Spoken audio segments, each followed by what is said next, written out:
So let's see. That doesn't look right. So here we go. Okay, that's fine. Okay, so is this? Oh yeah, it's already working. Let's see if anybody finds their way here. Um, yeah. So this is just a little stream from my side. Just a quick one. Just wanted to say thank you to everybody who supported the campaign today.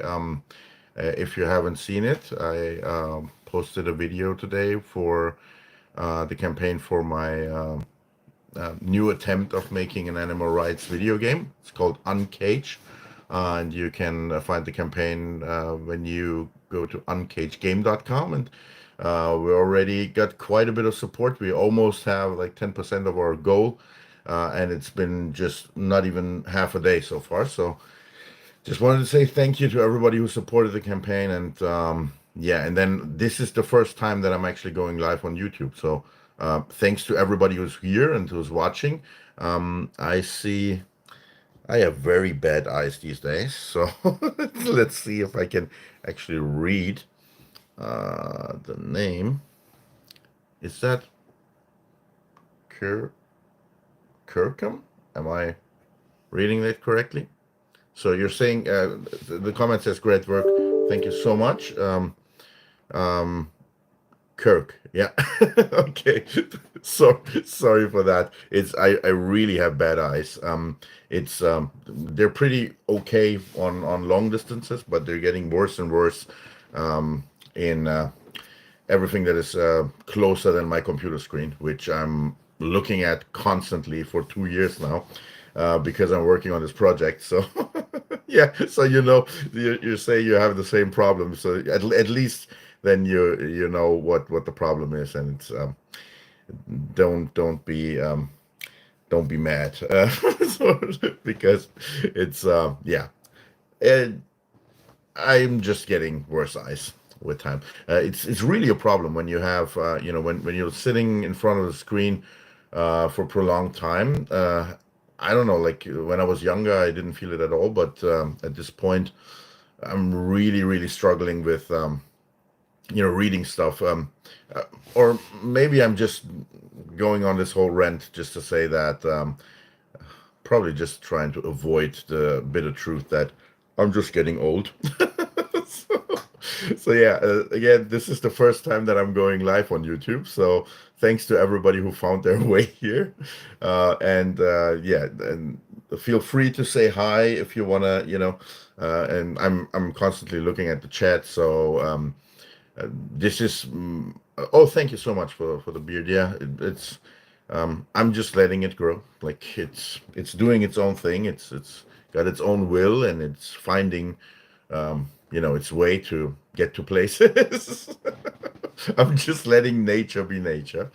Yeah. So audiobooks are easier on the eyes. Oh yeah, that's a good point. Um, yeah, and on also um, what's also good about audiobooks is that you can actually read them while you're doing other activities. Like back in the day when I was studying, I was actually reading a lot of my papers that I needed for my study.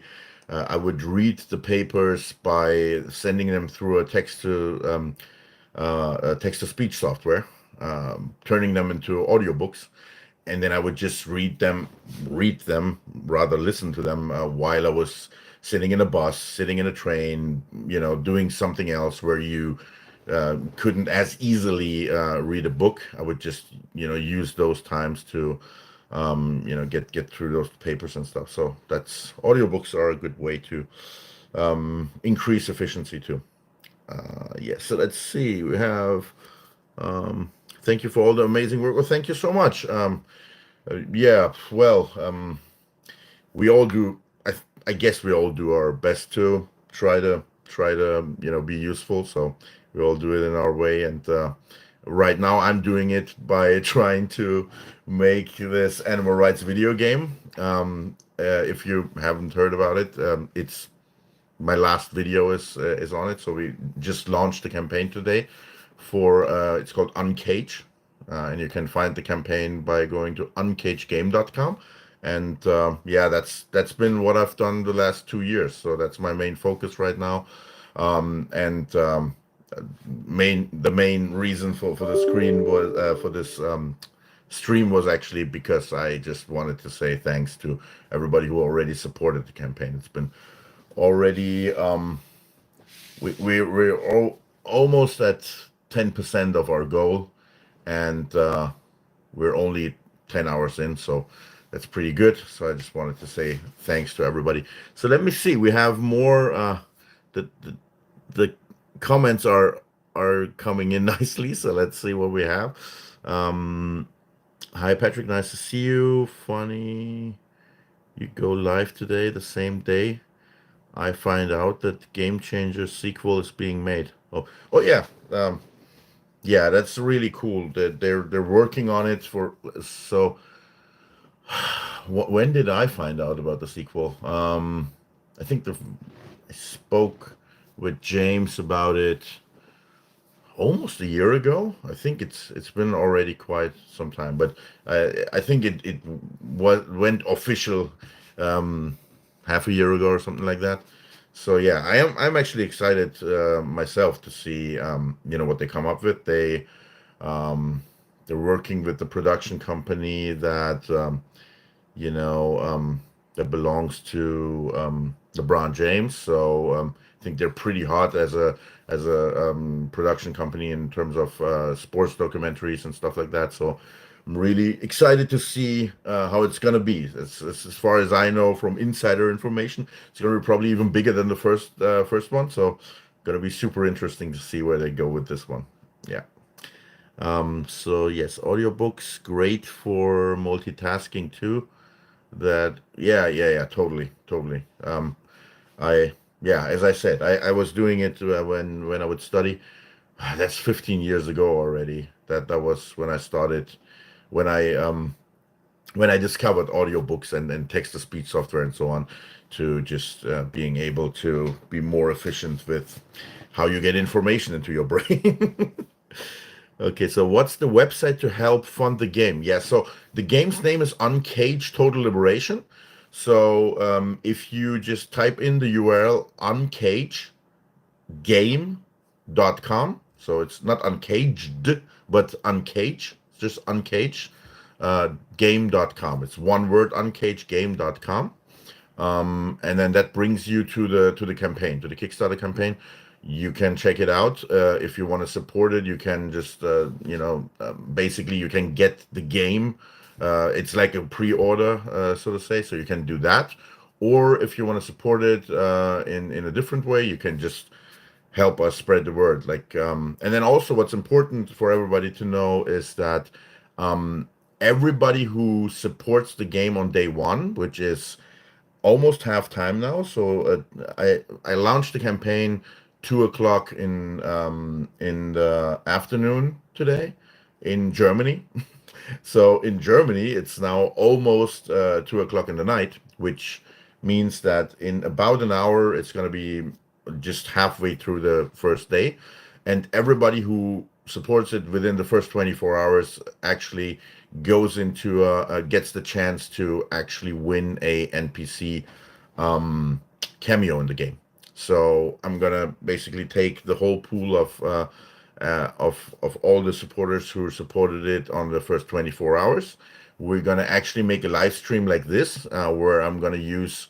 I'm not sure yet how I'm gonna exactly do it, but I'm gonna use some kind of randomization tool or something like that, where we basically just take the numbers of the whatever many people are gonna then support the campaign. We're gonna just take those numbers, gonna randomly choose one, and then we're gonna look up in terms of the ranking who came first, basically who has that number from everybody who is in the first 24 hours.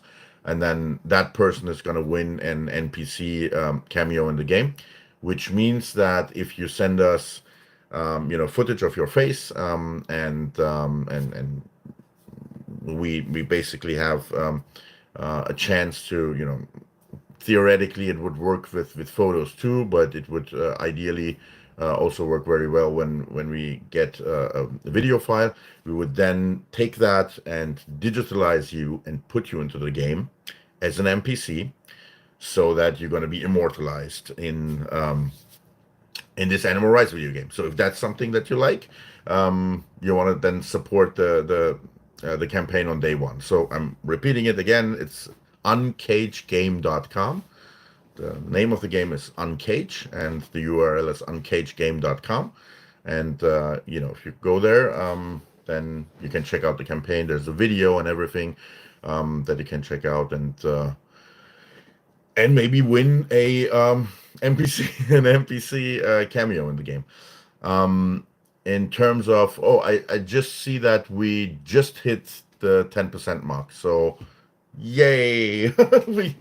So our funding goal is basically 50,000 euros, just to make sure that we have funds to continue working on the game. And within the first 12 hours, we hit 10% of that, which I think is really not bad. And we almost have 60 backers at this point. So thank you so much. Kirk, thank you so much. So you just backed the campaign with $200. Thank you so much for that.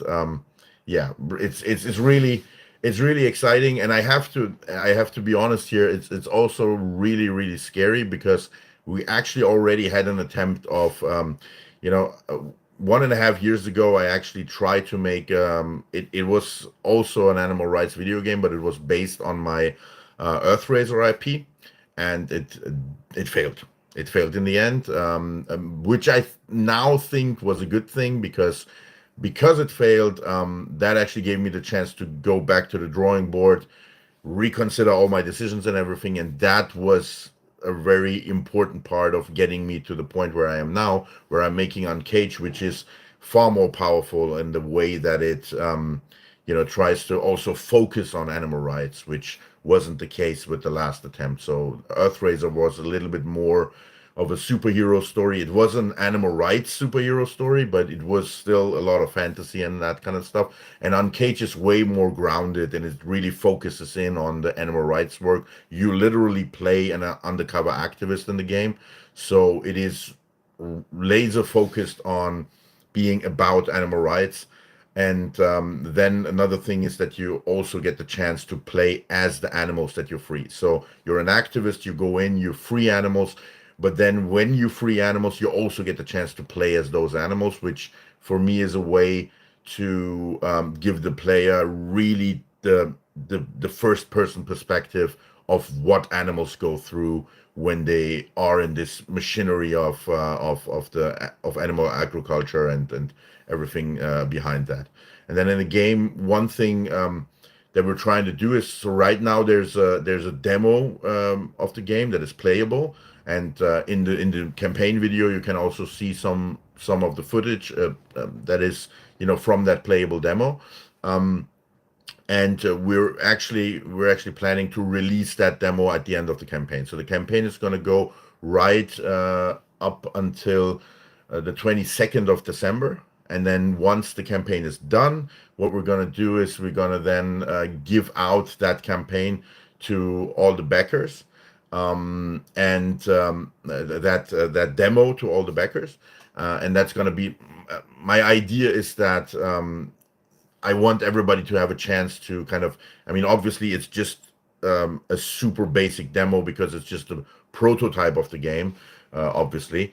But still I want to have everybody, give everybody the chance to kind of play around with the game a little bit over the holidays. Because for me, back in the day when I was a kid, the holiday season was really the time where, you would get presents, and some of the family would give you money, and then I would usually take that money and invest it into games. So gaming was really something that is very strongly associated with with the holiday season. So I wanted to just give the backers the opportunity to have that, basically, that over the holidays you have something that you can play with. That's the idea.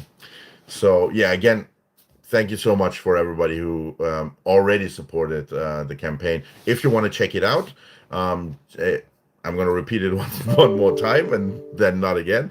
It's uncagegame.com. You can check out the campaign there, and if you like it, you can help us spread the word. And if you want to actually get your hands on the game, you can also, back the campaign and get it that way. So let's see what else we got. Hello from France, says Nico. Hi, Nico. Sending love to France from Germany. Um, Patrick, superhero baboon. I'm not a superhero. I'm just a regular person who is doing his first YouTube live stream. That's all I am. So blessed to witness your live, Patrick. Oh, thank you so much. This is Ty Levine. You are and always will be a massive influence on so many lives. Oh, thank you so much. Yeah, I'm doing my best to hopefully be a positive influence on whoever I can reach with what I do. So yeah, thank you so much for appreciating that. Doing my best to be useful here. So interesting play as an animal. Yeah. So I think so maybe I should say a little bit about the whole concept of the game. So it for me it really starts with the fact that I think the most powerful tool really that we have as if it's about communicating animal rights, I feel like the most powerful tool is still the video documentation that animal rights, undercover animal rights activists do when they go into facilities and they basically just show you the unfiltered truth of the reality that the animals go through. I think that is really the most powerful tool that we have because it is unfiltered, because it shows you just the reality, and then you have to make up your own mind, seeing that.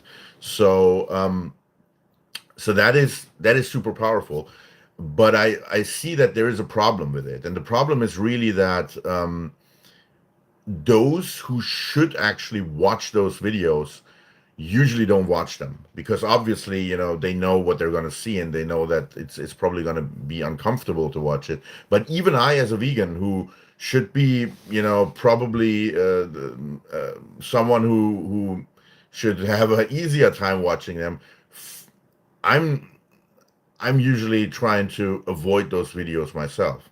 And the reason I'm doing that is just because I feel like when you watch a video where you see an animal that is treated badly, and you see an animal that is actually going through horrible things, I find it terrible to sit in front of a video and watch it, and I know exactly that animal, that one animal that I see there in the video, I'm never going to be able to help that animal because that animal is probably already dead, because obviously it's not a live thing that I'm watching. I'm watching something that has been filmed before, and I'm watching probably an animal that is not even alive anymore. So really watching a video like that leaves me powerless.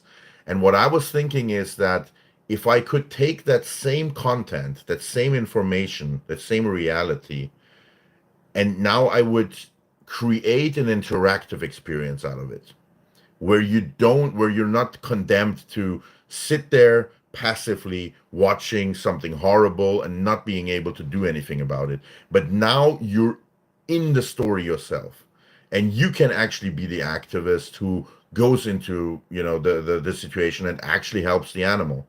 I felt like that power that is within those videos can be actually amplified like 1,000 times if you just make the same thing, the same content interactive, thereby giving the player the chance to. And I think that this is also super important for what that would mean for somebody who is not vegan, for instance. So if somebody is not vegan watches a video and sees something terrible, and then that is a huge threat to their self-image as well, because deep down they know that they're contributing to what's happening in that video, because obviously if you eat meat, you're paying for what you see when you see a video where pigs are treated terribly within the industry, and then you know that you eat their flesh, you know exactly that you're actually paying for that. So while that video would leave somebody, somebody who is not vegan, pretty, in a pretty, well, not in a good state emotionally. Um, a game could do the exact opposite, because in the game they're gonna be the hero. They're not watching something that makes them feel bad, but instead they're actually playing a game where they are the activist. They are the hero. They go in and they free the animals. And I felt like I would still give that person the same information, but because they would feel good about it and they would actually have fun doing it, because they're the hero, they're going in, they're freeing the animals, and they get praised by the animals, and then they can even play the animals, which gives them the first person view of the victim. And that is exactly what I want to, the part of the story that I'm trying to convey to them. I felt like, first of all, I could reach much more people, and especially, younger audiences. I could reach completely different sections of the population that way.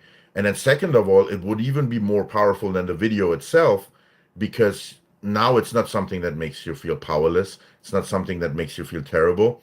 It is something that actually leaves you in kind of inspired. And I mean, that's at least what I'm hoping for. My hope is that if we do it in the right way, that and by the way, we're aiming for a PG-13 rating. So the idea is that a young, basically, that younger audiences get the chance to see those realities in a way that doesn't make them feel terrible and doesn't give them nightmares, but still even inspires them after the game to then really reconsider their own actions, but not from a position of guilt, but rather from a position of being inspired with what they did in the virtual world, and then going out into the real world and then reconsidering what their consumer behavior and so on. So that's our aspirations basically that we have with the game, and that's where we're coming from. So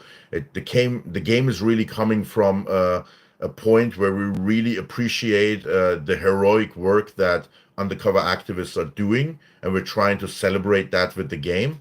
And what we're trying to do is we're trying to basically one up the effectiveness and the how powerful that content can be presented by making it interactive, instead of having it just as a video where you passively are watching. That's what we're trying to do.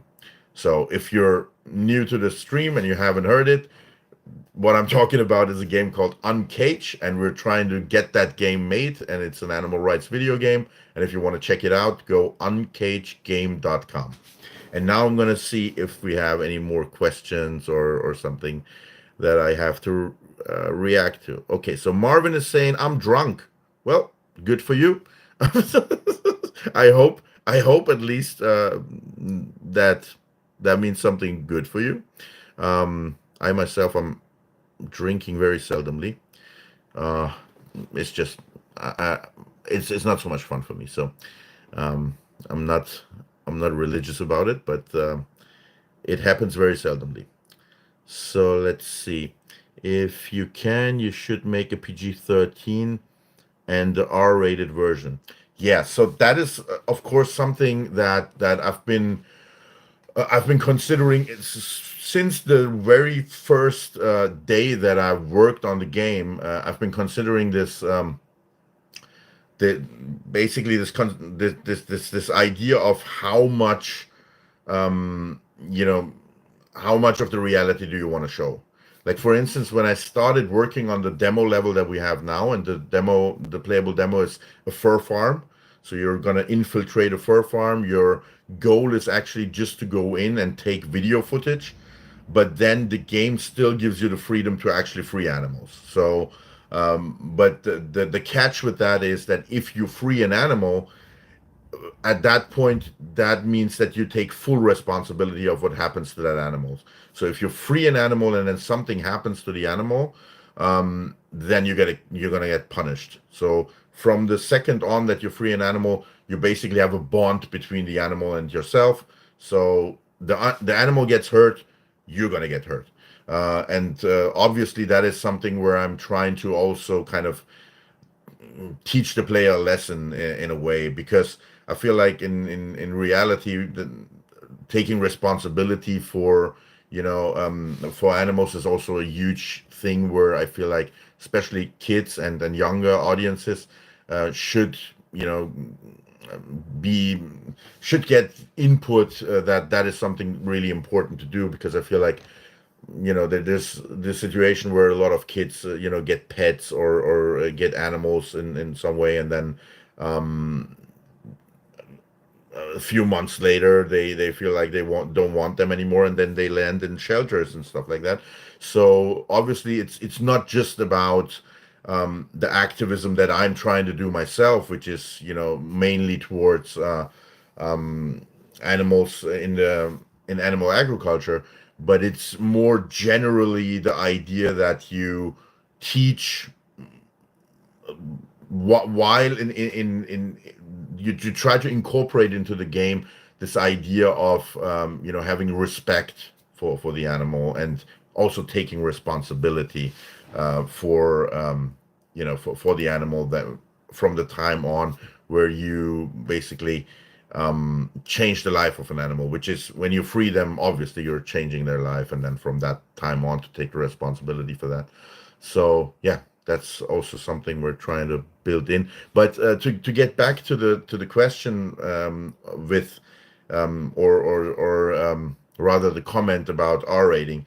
So when I started working on the demo level, I came to the point where, because it's a fur farm, I was using a lot of reference images, so from Skin, and then you see dead animals piled up.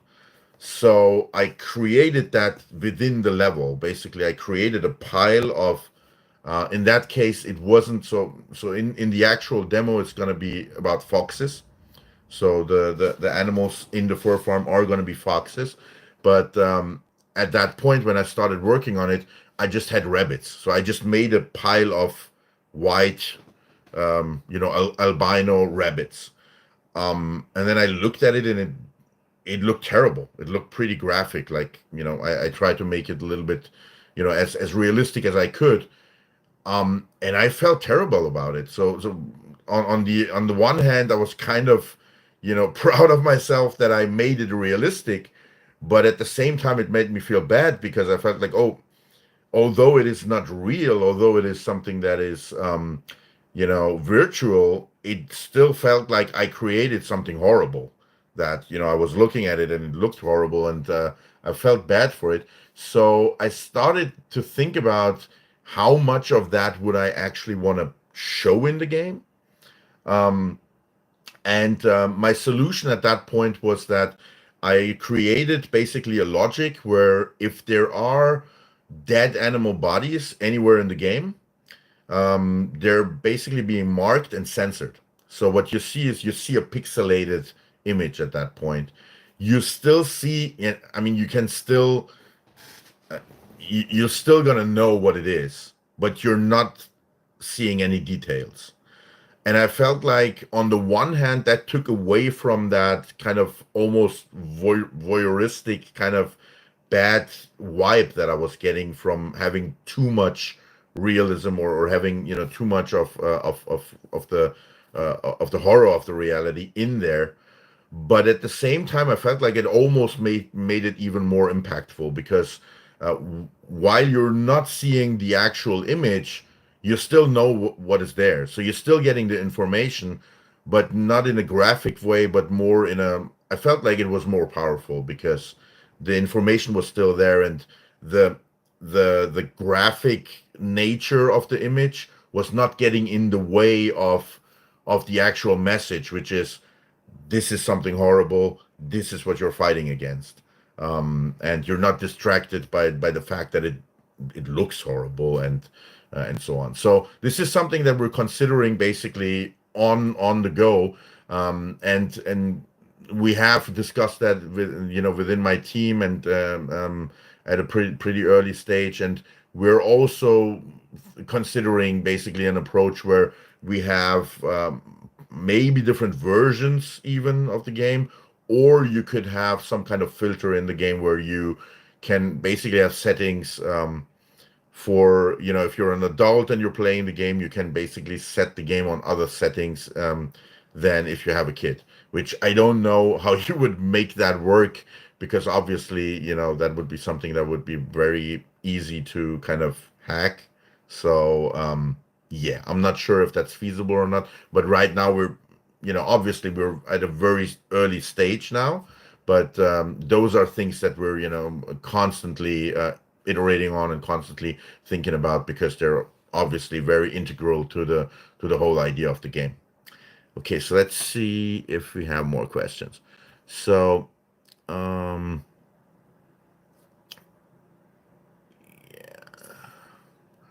yeah, so this is a question about Wayne from Direct Action Everywhere. Yeah, I know about Wayne. I actually posted about him on Instagram. So I mean, obviously here on YouTube, I'm not as I haven't been as active lately. So um, you probably wouldn't see it if you're not on Instagram. But I have actually posted about Wayne on Instagram, and yeah, trying to get the word out and trying to get be as useful as I can to kind of get some support behind him, and have the authorities know that we're actually watching them, and that you know um they're being watched. Yeah, I'm not sure legally. I mean, I'm in Germany, so it's really hard for me to kind of um really understand the logic and everything of the legal system in the US. So at this point, I just really hope that he's going to get out as soon as possible, because as much as I understood, it's a very kind of weird situation where they didn't even give him the opportunity to get out on bail. So yeah, I'm as I said, I don't know the details exactly, or I'm not educated enough to make any to have an opinion on the legal matters there. But I really hope the best for him, and yeah, he has got my support. So let's see. Um,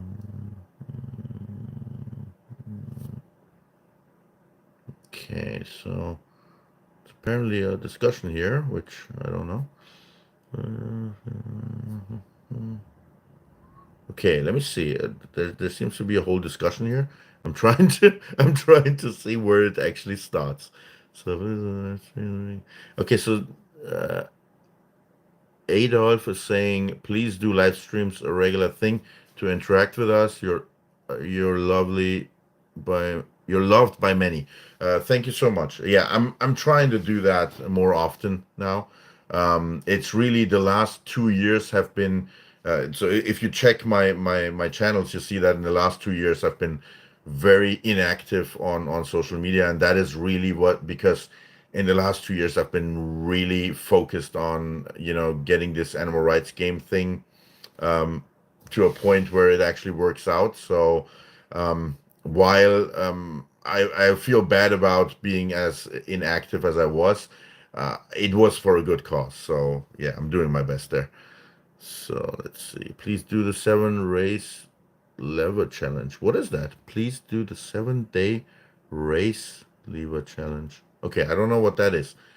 Third one, too dangerous. He's not ready. Okay, I have no idea what that challenge is about. I should probably check it out. Let's see. What is it? 7 days. Oops. Days. Wait a second. Uh,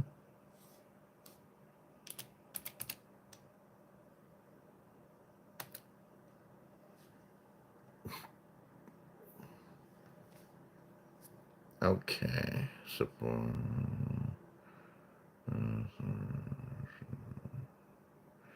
Okay. Hmm. Okay, I'm gonna check that out later. Let me see what else is happening here. So, imagine living in a world where it's illegal to rescue animals. Oh, wait. Yeah. Yeah. So, I mean, obviously, it's more complicated than that because, once you get the legal system generally is a very unintuitive thing because, obviously, laws are much more abstract than the reality we find ourselves in, the subjective reality that we find ourselves in as human beings. So it's sometimes really, hard to kind of wrap your head around that. But yeah, that doesn't change the fact that you're absolutely right in terms of it's just absolutely horrific that it is somehow legal to treat sentient beings in horrible, horrible ways, and it's not only that they're exploited, which is bad enough, and no matter how you do it, but they're exploited in absolutely barbaric, horrific ways, which which that somehow is absolutely legal, although it shouldn't be. But then if you try to actually expose that, and if you try to criticize that, and that is exactly what activism is. It's not just about the animals that you actually try to rescue there. It's also about just exposing that reality, and then that somehow is the bad thing, and not the part where you actually hurt sentient beings for no good reason, and exploit them in horrible, horrible ways just to make money off of it. Yeah, it's a it's a terrible world we live in. I agree. But hey, the only thing that we can do, I don't want to send out too much negativity here. It's really, although the world is really messed up, we have to remind ourselves that we always, every single day when we open our eyes in the morning, is one new chance where we can try to do something about it. So doesn't really help to kind of feel bad for ourselves, and just drown ourselves in self-pity that the world is so messed up. We just have to do something about it. And everybody has has some talent or some skill or some resource that they can put into trying to make the world a little bit better. And then a lot of us do it for animals, and then you can do it for people. There's so many so many things in the world that are messed up that we can try to fix. So yeah, if everybody tries to do that a little bit every day, I think we can actually do quite a lot. And we just have to all do a little bit, and then we'll be good. So let's see, there's any hope for sure. Yeah. um uh, so yeah, I think this is here something about Hen Sherbivore, Paul Curtin, my friend. I'm not sure what it is about.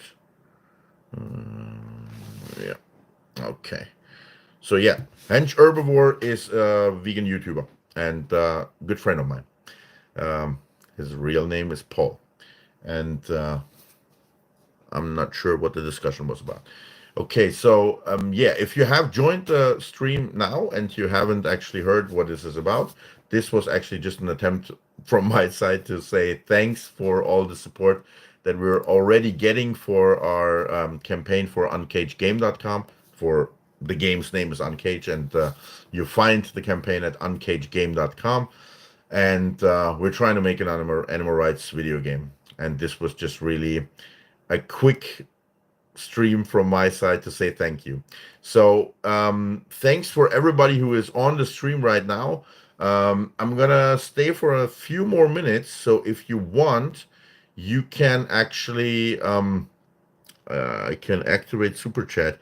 I don't know how to activate that, to be honest. Obviously this is my first live stream. I know what a super chat is. I have watched other people stream, so I know what that is, but I have no idea how to activate that. So I might do it for the next stream. So yeah, that would also be another way you could basically support my work without having to go to the campaign. But if right now, if you wanna, support what I'm trying to do, you after this the stream or during the stream or whenever it's comfortable for you, go and check out uncagegame.com. And I should also say, repeat another time that if you support the campaign within the first 24 hours, which is where in 15 hours, it's going to be the first 12 hours are going to be already done. So you then still have good 12 hours to go, where if you support it within those 24 hours, that is, for another 12 hours, then you can win an NPC cameo in the game. So basically, if you win, we would then ask you to send us some photos of you, and we would actually put you into the game, um, or put your doppelganger into the game. We don't want to put you in the game because that would probably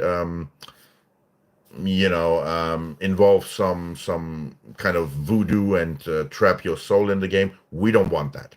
We only want to create a digital twin of you, and we're gonna take that digital twin and put that into the game so that you yourself stay within the outside world, that the reality outside of the game. Okay, it's getting late here. I think I'm starting to talk weird stuff. Um, so let's see. Yeah, so I'm gonna try to get that super chat thing, working for the next stream. So as I said, I'm trying to now be a little bit more consistent and do more streams and also put out more content. So I'm doing my best to revive this channel. Obviously, it has been very quiet in the last 2 years. So time to start a Patrick Baboumian OnlyFans. I don't know if that is something the world needs. Probably not. Probably not. No, I don't think so. No OnlyFans. I mean, not that I would have a problem showing myself physically. I wouldn't have a problem with that. But I don't want to do that to your eyes. It's not always a pretty sight. No, let's not do that. So can you include animals that are exploited in their flesh in the game? Cows, chicken, pigs, etc. Yep, that is exactly what we're going to do. So the idea is that the demo that we are making right now is a fur farm. And we also have a trailer out, that the trailer is about a vivisection lab where they're doing experimentations on animals. And those are two things where I feel like there is a lot of consensus in the public that those are bad things, and they're less controversial than talking about what society calls livestock. And my idea with the game is really that I want to basically, when the game starts, you have a progression in the game. My idea is that I want to have the game start where there is consensus, so that if you have a non-vegan and he plays the game, or she plays the game, that they are they start off with light content that is more approachable for them, and that is more accessible for them. And then while the game is progressing, I'm gonna bring them closer and closer, to the actual animals that matter, because they're the ones that are exploited in the most horrific way, which is what society calls livestock. So cows, chickens, pigs, and so on. And so that's of course the idea. And then also, I mean, obviously this really depends on the resources that we're going to get. So at the end, it's going to really, a lot of the things are going to be dependent on the budget. But if you have the budget for it, I really want to cover as many forms of animal exploitation as possible. So I think the most important and kind of what I'm working towards would be everything that happens in animal agriculture, obviously. But on the way there is, trophy hunting. There is, even things like puppy mills, and there are so many forms, so many different forms of animal cruelty, animal exploitation that I think would be important to cover. That, I mean, either one way would be to try to get a lot of that into one game, but then another thing that I'm really considering is to also have this be a series. Like, uh, Uncage is trying to be the first step for us to make an animal rights video game, but I have basically 5 or 6 different ideas for other animal rights video games that we could make after Uncage. So it's going to be really depending on, if we have the resources, we're going to try to get as many of those ideas as possible into Uncage. But there's always going to be also the option to get Uncage published and then go ahead and do a different game where we then focus on a different form of, also a different form of storytelling. Like, Uncage obviously is focusing on telling the story from the side of undercover activists, but there's also very different angles that you can use to convey, those ideas. So we're looking into all of that, and we're going to see how much of that is going to end up in Uncage and how much is going to probably be something we do in the future. So, okay. So I'm going to take a birdie. Just think about how much for my game can. Or you could just take a bribe. So a bribe for the game cameo. Yeah, this is funny. So if you want to bribe, you actually don't have to bribe me. You can buy the cameo. So if you go to the campaign on cagegame.com, there are different tiers, right? That how much you want to support the campaign. There are actually tiers where you can put a lot of money into the campaign. Let me see. I think I have to look it up.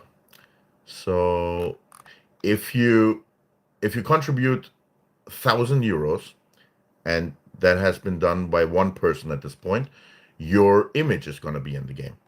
And the actual NPC cameo, you can get that and a lot of other stuff that is in the package for 5,000 euros.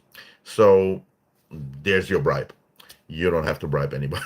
So it is actually something you can get. So facts and logic destroys carnage nonsense every time. Yeah, that is true.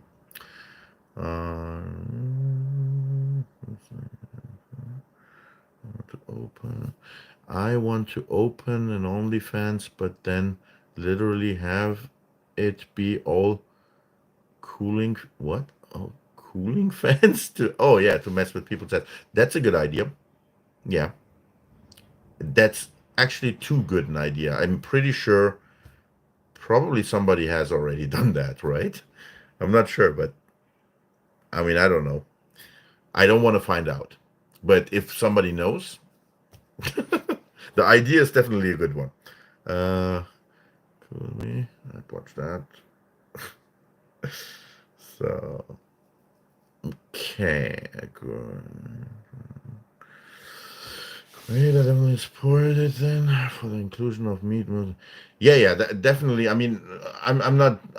So this is again for for the inclusion of animals in animal agriculture. Yeah, I'm not a vegan for without a reason. So obviously, I want to put that into the game. But it is, I'm trying to find the smartest way to build that up so that obviously the ones that I'm trying to reach are going to be the non-vegans. So I'm trying to find the smartest way to kind of introduce them to the whole thing. In a way that doesn't scare them away. That is really what I'm trying to do, and then gradually, basically, bring them closer and closer to the truth. Will there be any combat mechanics in the game? Oh, that is a very good question. And a super important question as well. So with the combat is same as with the whole idea of how much graphic kind of graphic footage do you want to show. With the combat it's the same thing. So I don't. My idea is that I don't want to glorify violence in the game. What do I mean with glorifying violence? So when you have a normal, I don't know, like a first-person shooter game or something like that, the fun of the game is built around something violent, which I don't have a problem necessarily with that. I believe that if you're at least if you are a adult person and you play a game like that, you know that that's a game and then reality is something else. So I don't have generally a problem with that, but that's not the game I want to make.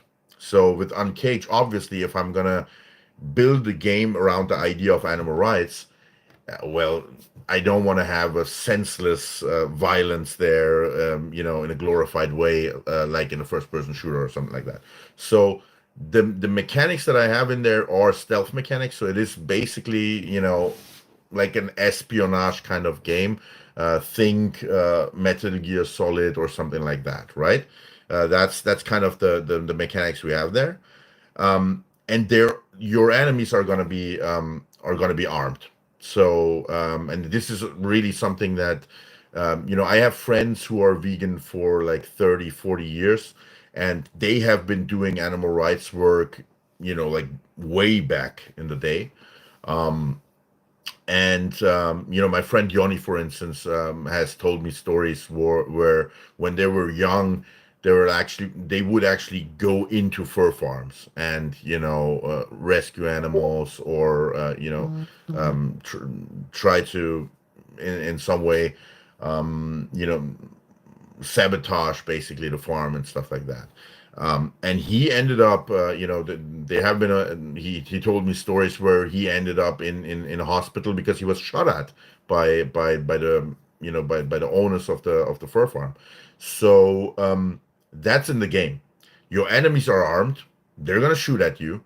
But obviously, if you are an animal rights activist, you're not armed. You're not going in there with with a gun or something.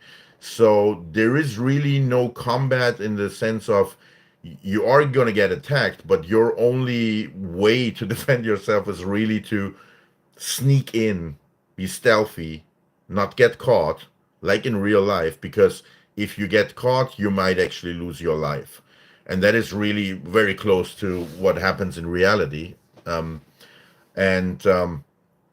but then while I was playing around with the mechanics, I felt like I wanted to give the player a way to kind of, because what you don't want in a game is you don't want to give the player the feeling that they're kind of helpless, that you can get attacked with a gun, but then you don't have really a means to somehow bite back, so to say. So I felt like how would I go about solving that? And my solution to this point is that while the player, while the activist doesn't have a gun, and there's no combat mechanics there, the animals can actually hit back, because I felt like the animals in reality are in such a vulnerable position that I felt like if I'm going to play God and create this virtual reality, I felt like, well, the animals should actually be those who have combat, and that is going to be the case. So it's obviously stylized combat, because obviously I don't want to, as I said, I don't want to glorify violence, but it's going to be more in a kind of a playful way, where for instance, there is a orangutan character. If you watch the campaign video, you're going to see that there's a character called Omid the orangutan. Omid is a Persian name and means hope in Persian. And so the orangutan actually has a kind of a beat 'em up kind of mechanic. So he can actually, you know, he can hit the enemies and disarm them and all that kind of stuff. So that's one way. And then there's Miles, the meerkat, and the meerkat character has a grapple hook mechanic where he can just basically, pull himself towards things with the grapple hook. And right now I'm working on a mechanic where you have basically like target points on the enemies where you can basically target them with the grapple hook, then you can pull yourself towards the enemy, and then you're a meerkat and you can kick the enemy in the face. Like that's the level of violence we're talking about. But while it is, very playful, it still gives the player the chance to hit back in some way, because obviously the player then has the chance to control the animals, and that way then through the animals you kind of get that cathartic kind of release where you can hit back in some way, and may it not be as the activist, you then get that chance through the animals. So yeah, let's see what else. The game sounds like a good idea. I hope it goes well for you, Pat. Thank you so much.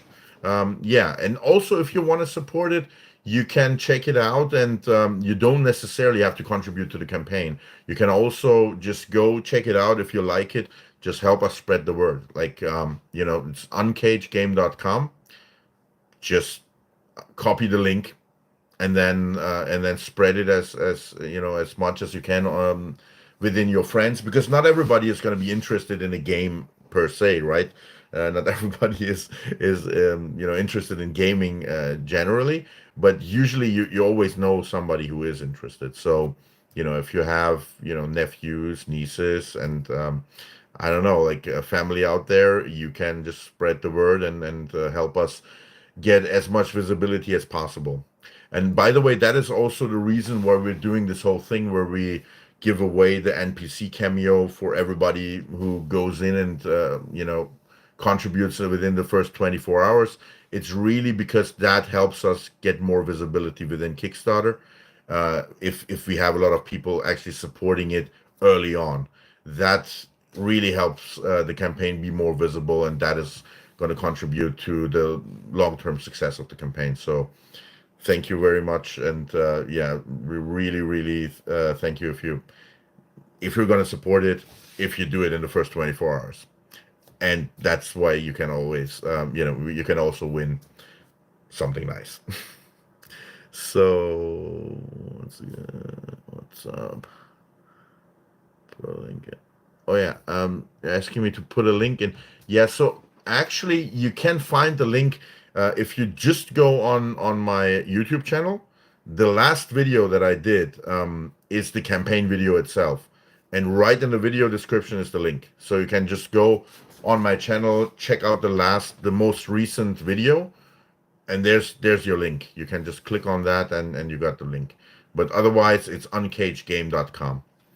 So, and we already have 60 people now, and we're over 10% of the overall funding goal. So the funding goal is 50,000, and we're over 5,000 now, which is pretty cool because we're only 12 hours in. So if it goes on like this, after 24 hours, we should be 20% through, which is awesome. That looks like we're gonna make it. But yeah, let's just continue keeping the snowball rolling. Okay, so there's a question here. Would you ever consider pursuing arm wrestling? I have done a lot of arm wrestling when I was younger, and like I mean, nothing on a high level, but I've done some regional competitions and stuff, and yeah, so I was really into arm wrestling when I was young, but I'm now in my mid 40s, and I don't think it's the right time to, I know that there are a lot of arm wrestlers who are actually at a pretty high age, and I know that that's something you can do. But I feel like I have punished my body enough in the almost 3 decades that I've been actually a competitive strength athlete. I started training when I was 14 years old. And in 2016 was, when I did my last competition. Uh, I'm now focusing on other things. I'm now focusing obviously on Cage and on my idea of making an animal rights video game. And I feel like that's really satisfying enough. Um, I wanna I wanna use my arms to program game mechanics. So just notice my autocorrect. Put your name, Patrick, and yeah, that's fine. I'm not.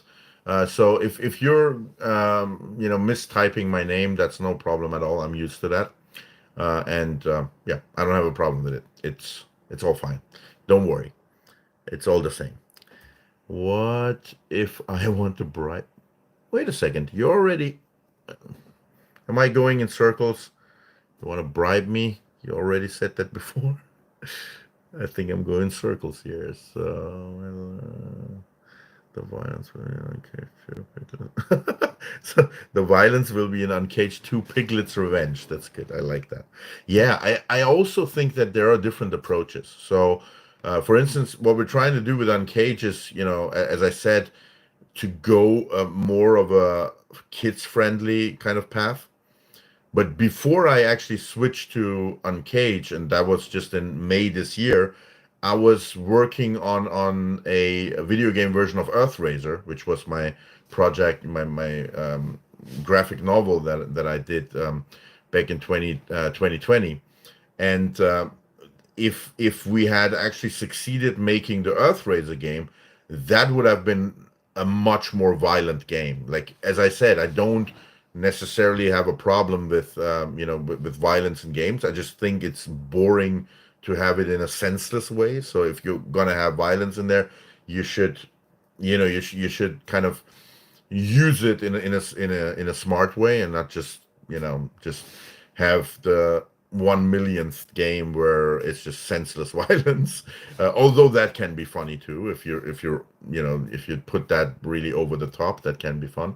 But yeah, I with Earthraiser it would have been way more dark because Earthraiser, the graphic novel itself, and also the game was supposed to be more tailored towards an adult audience. So that would have been a very very different game.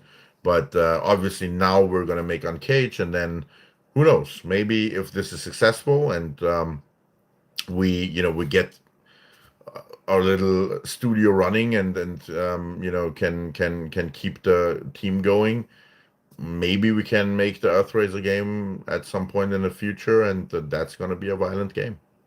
Yeah, yeah, that's that might still happen.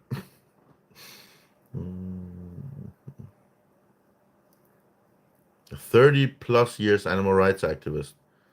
Thank you so much. Yeah, yeah, that's my story.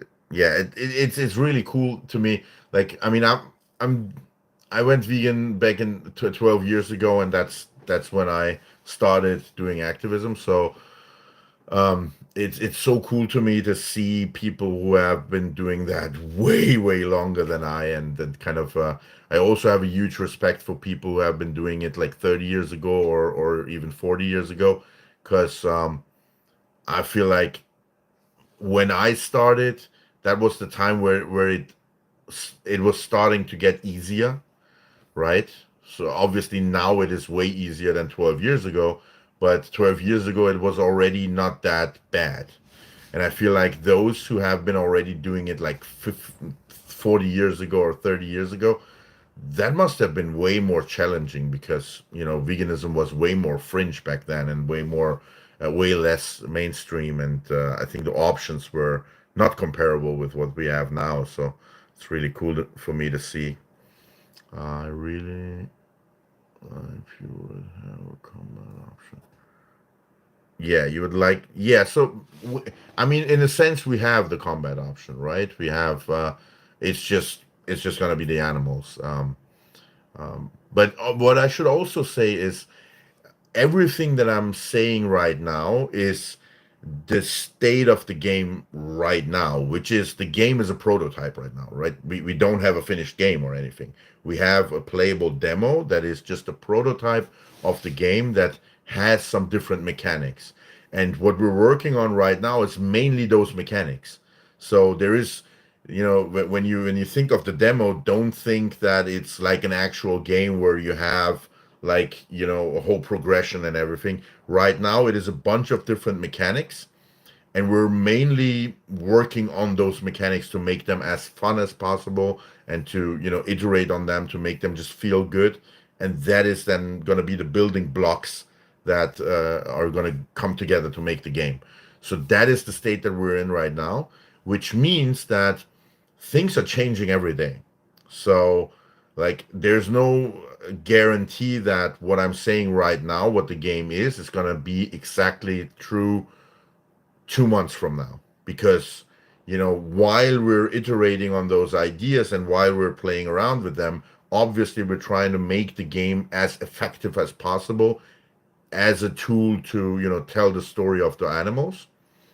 And what that means for the combat mechanics and for all those things, that's really going to be decided with the experiences and the kind of the learnings that we get out of that process of constant iteration on those mechanics. So things can change.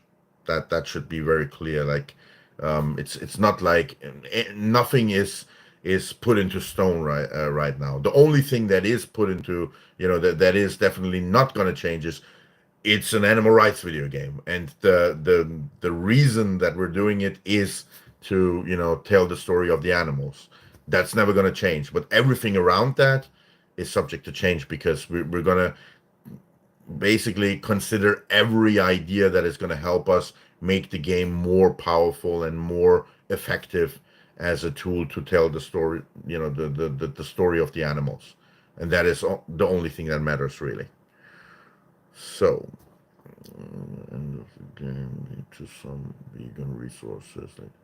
Yeah, that's a great idea. So the question is that if you, like, in the credits or at the end of the game, that you could then link to some resources. You know, I think that's a great idea. I'm approaching it more in a way where I think I want to have bits of information throughout the game.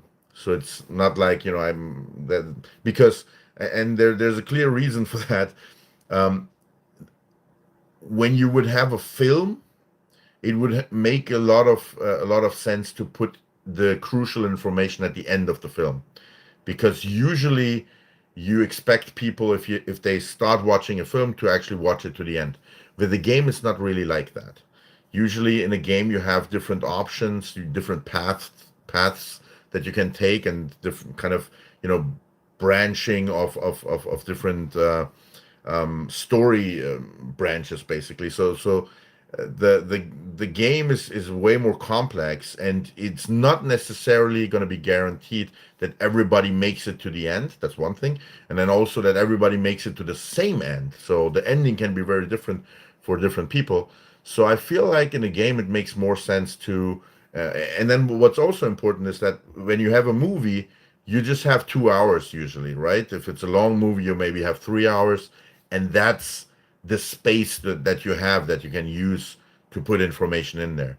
But with the game, you could have hundreds of hours of content that you can put in there. And it can be text documents, it can be audio files, it can be all kinds of stuff.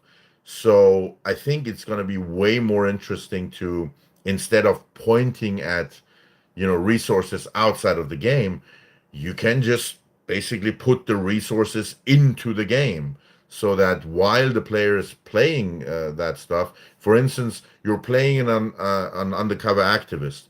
Well, the activists, they could have kind of a headquarters, right? And in the headquarters, you could have pamphlets, you could have video files that you can watch. Like you could have a basically like an archive of videos that you could watch of your undercover activist work. and you could basically put videos in there. So there's a million ways to use that virtual space that the game is opening to actually put relevant real world information into the game. And that's really what I'm talking about. It's like uh, to use a game as a tool for activism is so vastly more powerful than everything we have as a movement that we have at our hands, because there are all these different things that you can do with it that you don't have in other media right now. Like you can literally put 20 hours of video footage into it. I mean, if if you're not going to use super high res, and obviously if there's something that appears in the game, it's going to be only on a little screen inside of the game, so it doesn't have to be high res or anything. But you could basically put in tons of, like 20 hours of video footage in there. You can never do that with a film. And then obviously, you can of course show 20 hours of footage, but if it's in the game, I think it's just, it's there is just a lot of stuff that you can do in a game that you couldn't do with linear media, which is film and documentaries and so on.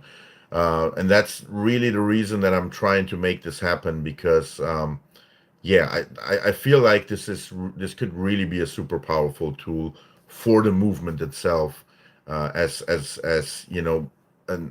a completely new platform for activism, and I hope that we're gonna make it. So sounds great. Thank you so much. The voiceover cast is amazing. Yeah, I'm really proud at and you haven't actually really seen anything of it yet. So thus far, I have Tanya O'Callaghan has actually sent me. So at the end of the campaign video, you get a little bit of a glimpse at some of the stuff that Tanya has already sent me for Fanula, the Vixen that she's playing, which is going to be basically like the leader of the Fox characters, and she's going to then lead all the other foxes out of the facility once they get freed by the activists. Um, so that's and like I was blown away when I got those audio files from Tanya. And then I also have audio files of Derek, and I'm not going to say anything about it right now because I don't want to spoil it, but holy shit. It's going to be really really good. So, yeah, I'm super excited to be at the point where I can then properly present that stuff to everybody. The voiceover stuff is really really good. So when Derek sent me his lines and his audio files, I felt like I was really proud of myself, because at that point I had Tanya's audio files and his audio files, and I was listening to that material. I was like, holy crap, I'm actually pretty good at casting. Of course, I'm also really really lucky that they liked what we're trying to do. Obviously, they're also trying to advocate for veganism. They have, by the way, if you haven't checked it out yet, they have their own video format where they're traveling and also visiting basically different restaurants and different places where you can eat vegan. And obviously, because they're both rock stars, the format is called Highway to Health. It's really fun, and yeah, if you want to show them some love, go check that out, and yeah, and then check out the videos that they have. Highway to Health with Tanya O'Callaghan and Derek Green. So,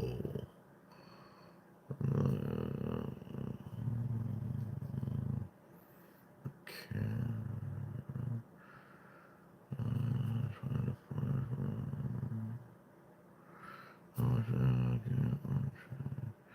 Okay, how much to name the game Uncaged Race Levy's Way? Totally new bribe attempt. Yeah, I don't know.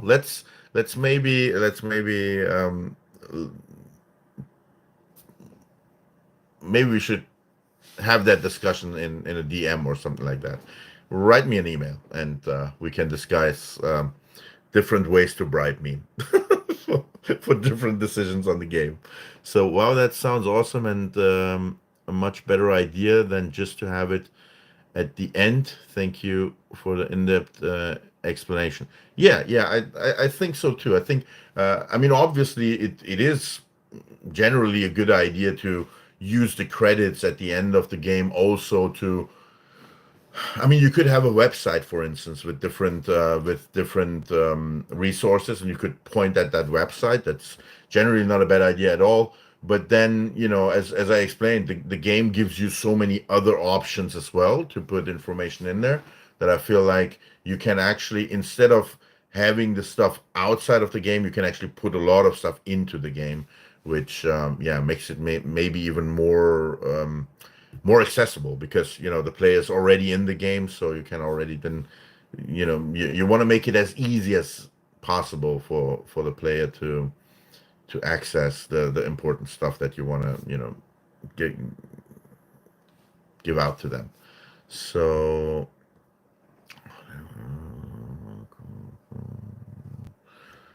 okay, so there's an alcohol discussion going on here. So it's sorry, it's pretty late for a stream. You're probably uncovered already. Have you touched anything on when the game will be released?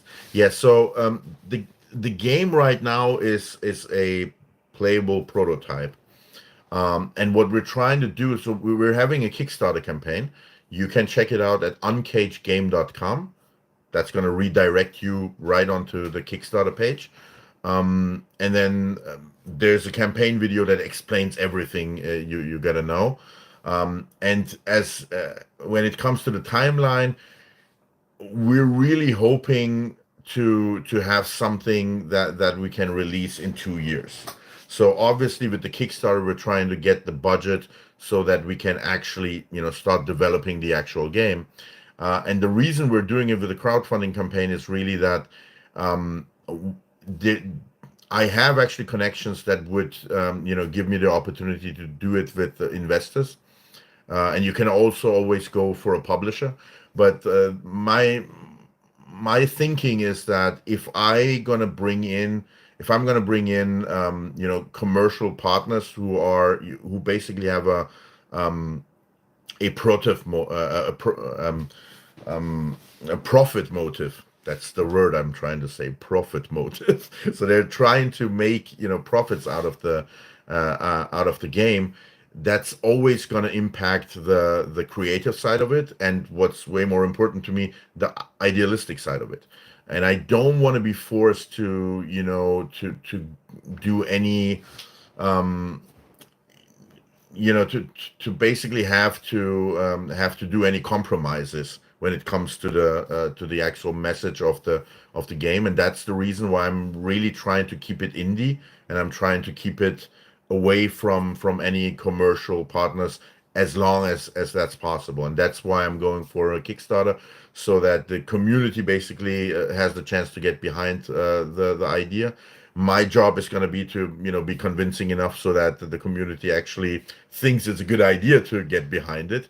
And then I really want to do this with as uncompromised as possible, and stay true to the idea of having this as a form of activism, rather than as something where we're trying to press profit out of it. So that's really the idea of the whole thing. And if we succeed, in a perfect world, we want to be done with that in 2 years, right? Basically the development would start right after the campaign. It would go through 2024, 2025. By the end of 2025, we should be hopefully in a position to then release it. That's the plan right now. That's the timeline we're going for. So any particular AI systems going to help speed up, make more efficient production? Yeah, so AI for content creation is something that the gaming industry is looking into a lot these days. I'm really only using AI just as a productivity tool in terms of, you know, mainly I'm just using it to translate stuff and then sometimes also to just you know, bounce ideas off of.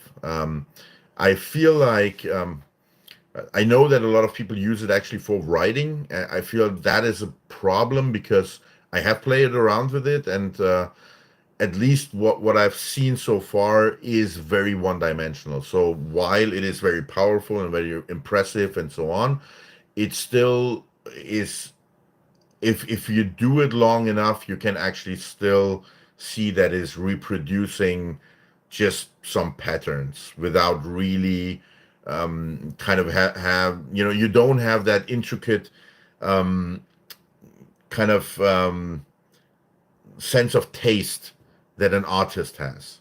You know, it would be like having a ghostwriter who is not a very good writer, but still good enough so that, you know, you have the feeling, oh, that there seems to be a human being writing something, but you know, you're never gonna get that, you know, that I feel like the way it is right now, I don't feel like it is something that I want to use on anything creative that I do. So I'm really just using it as a productivity tool, but that is just for like generative AI in terms of, you know, text and stuff.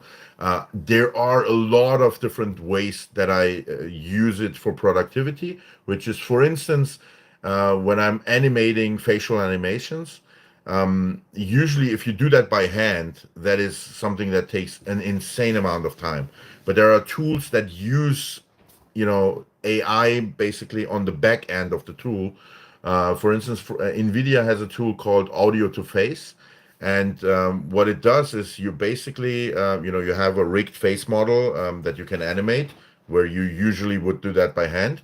But now you have a system where you put in an audio file and you get automatically, you get a lip synced facial animation out of it.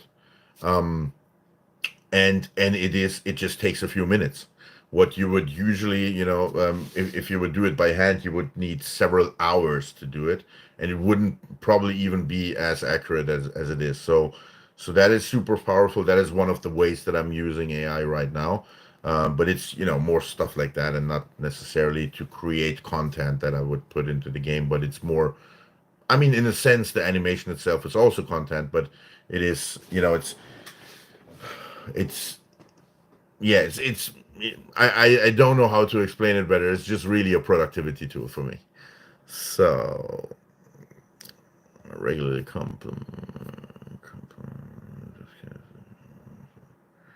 oh yeah, if the AI goes rogue, so it likes oh, so you're complimenting AI, so if it goes rogue, then you're in good terms with it. Yeah, that's always a good idea. I mean, I always say thank you when I get something. That's always a good idea. You should do that no matter who's on the other side. So, interesting that you mentioned Chris Price.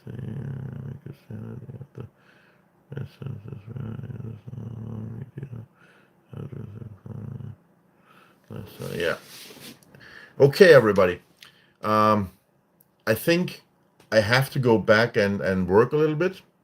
It's also pretty late in the night. We're now through the first 12 hours, and yeah, we're over 10% of the goal. So if you want to check out the project that I was now talking about for 1.5 hours, please go check out the campaign at uncagegame.com. And thank you so much for everybody who was in the stream. And I'm going to try to do this more often now. I had no idea, you know, how many people would actually show up, but it was really fun. So thanks for everybody who showed up, and see you next time when, I don't know, maybe tomorrow, or I'm going to try to do this more regularly now. So I'm definitely going to come back. Thank you so much, everybody. Thank you. Yeah. You all have a good night or a good day wherever you are in the world. Yeah. Take care, everybody. Bye. Thank you. Bye, everybody.